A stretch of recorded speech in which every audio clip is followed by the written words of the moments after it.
नमस्कार दोस्तों, आप लोगों का स्वागत है आज की इस महत्वपूर्ण वीडियो में। आज हम लोग डिस्कस करेंगे concept, need, importance and characteristics of diagnostic assessment, यानी कि नैदानिक मूल्यांकन के बारे में।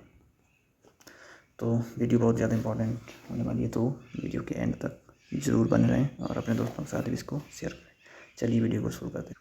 तो दोस्तों सबसे पहले बात करते हैं इसके मीनिंग की।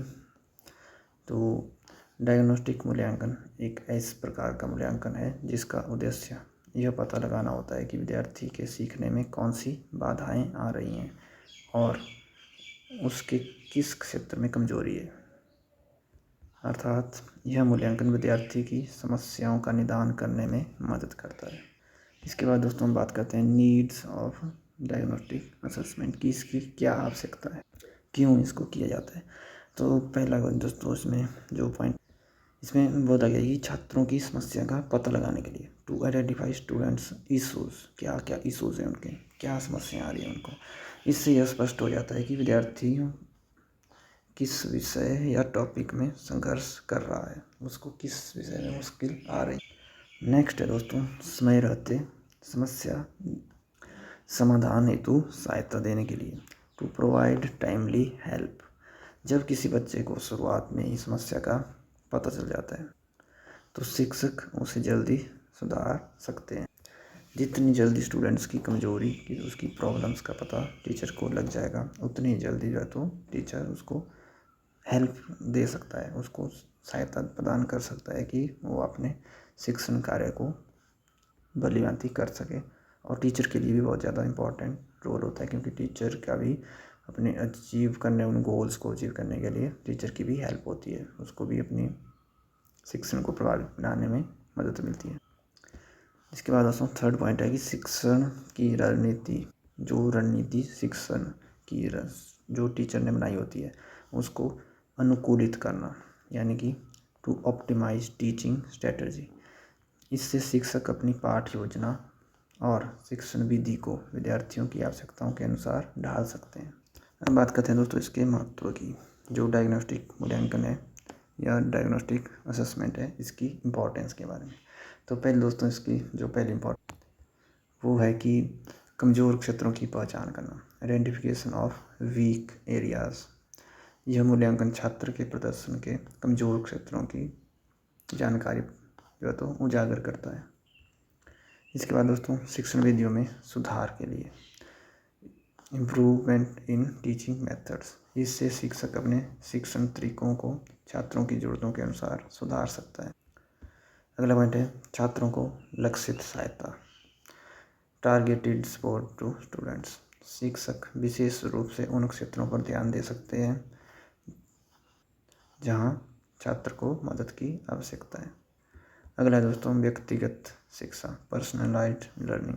यह मूल्यांकन व्यक्तिगत शिक्षा देने में मदद करता है ताकि हर विद्यार्थी अपने स्तर पर सीख सके। अगला है दोस्तों आत्मविश्वास में वृद्धि, इंक्रीज इन कॉन्फिडेंस। जब छात्रों को अपने कमज़ोर क्षेत्रों का पता चलता है तो वह उन्हें सुधारने की कोशिश करते हैं, जिससे उनका आत्मविश्वास बढ़ता है। तो ये थी दोस्तों इसकी इम्पोर्टेंस। अब बात करते हैं डायग्नोस्टिक असेसमेंट के कैरेक्टरिस्टिक्स की। तो दोस्तों पहली कैरेक्टरिस्टिक्स है, इसकी जो विशेषता है वो है समस्या का पता लगाना, आइडेंटिफाइज प्रॉब्लम। यह मूल्यांकन छात्रों की सीखने में आ रही समस्याओं को पहचानता है।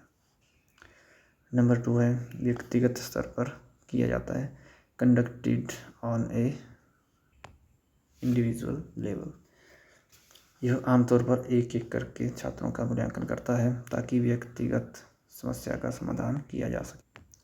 अगला दोस्तों विश्लेषणात्मक, यानी कि एनालिटिकल। इसका उद्देश्य न केवल छात्रों के जो प्रदर्शन है उसको समझना होता है, बल्कि उसके पीछे के कारणों को भी विश्लेषित करना होता है। नंबर 4 है दोस्तों कि समय समय पर किया जाता है, कंडक्टेड पीरियडिकली। यह मूल्यांकन पढ़ाई के दौरान कई बार किया जा सकता है ताकि समय रहते सुधार हो सके, यानी कि जैसे शिक्षण प्रक्रिया चल रही है उसके बीच बीच में ये डायग्नोस्टिक असेसमेंट किया जाना चाहिए ताकि समय रहते सुधार किया जा सके। ऐसा नहीं कि सब कुछ शिक्षण प्रक्रिया होने के बाद लगे करने, या तो फिर पहले ही कर लिया फिर उसके बाद किया ही नहीं। तो जो है तो साथ साथ में करते रहना चाहिए इसको। इसके बाद दोस्तों 5th कैरेक्टरिस्टिक्स है कि शिक्षक को मार्गदर्शन प्रदान करता है। गाइड्स टीचर होते हैं उनको गाइडेंस प्रोवाइड करता है, गाइड करता है उनको। यह शिक्षक को यह समझने में मदद करता है कि उन्हें किस तरह की शिक्षण रणनीतियों का अपनाना चाहिए, क्योंकि अगर स्टूडेंट को एक तरीके से समझ नहीं आ रहा है तो दूसरा तरीका अपनाना चाहिए, उनको दूसरा मेथड यूज़ करना चाहिए। और 6th पॉइंट है दोस्तों छात्र की प्रगति की निगरानी। मॉनिटर्स स्टूडेंट्स प्रोग्रेस, जो स्टूडेंट्स की प्रोग्रेस होती है उसको भी मॉनिटर करता रहता है। यह मूल्यांकन यह सुनिश्चित करता है कि छात्र सही दिशा में बढ़ रहा है या नहीं। तो दोस्तों इससे पता चल जाता है कि अगर स्टूडेंट्स ग्रोथ कर रहे हैं, अगर उनके नॉलेज में वृद्धि हो रही है तो अच्छी बात है, अगर नहीं हो रही है तो फिर उसके कारणों का पता लगाया जाता है। फिर उनको डायग्नोस यानी कि उनका निदान किया जाता है, उनकी प्रॉब्लम को देखा जाता है क्या प्रॉब्लम आ रही है, क्यों आ रही है, फिर उनको सॉल्व किया जाता है। तो यह जो है तो छात्र की प्रगति का भी उसको भी निगरानी करता है। तो दोस्तों ये रहा आपका डायग्नोस्टिक मूल्यांकन। अब कर लेते हैं इसके निष्कर्ष के बारे में चर्चा थोड़ी सी। डायग्नोस्टिक मूल्यांकन एक अत्यंत महत्वपूर्ण टूल है जो विद्यार्थी की समस्याओं कमजोरियों का पता लगाने में मदद करता है। यह शिक्षक को अपनी शिक्षण रणनीतियों को अनुकूलित करने का अवसर देता है, जिससे विद्यार्थियों को बेहतर तरीके से सीखने का मौका मिलता है। तो दोस्तों अगर वीडियो आपको अच्छी लगी होगी तो वीडियो को लाइक करना, अपने दोस्तों के साथ शेयर करना, चैनल को सब्सक्राइब करना बिल्कुल भी मत भूलना। मिलते हैं अगली वीडियो में, तब तक के लिए जय हिंद, नमस्कार।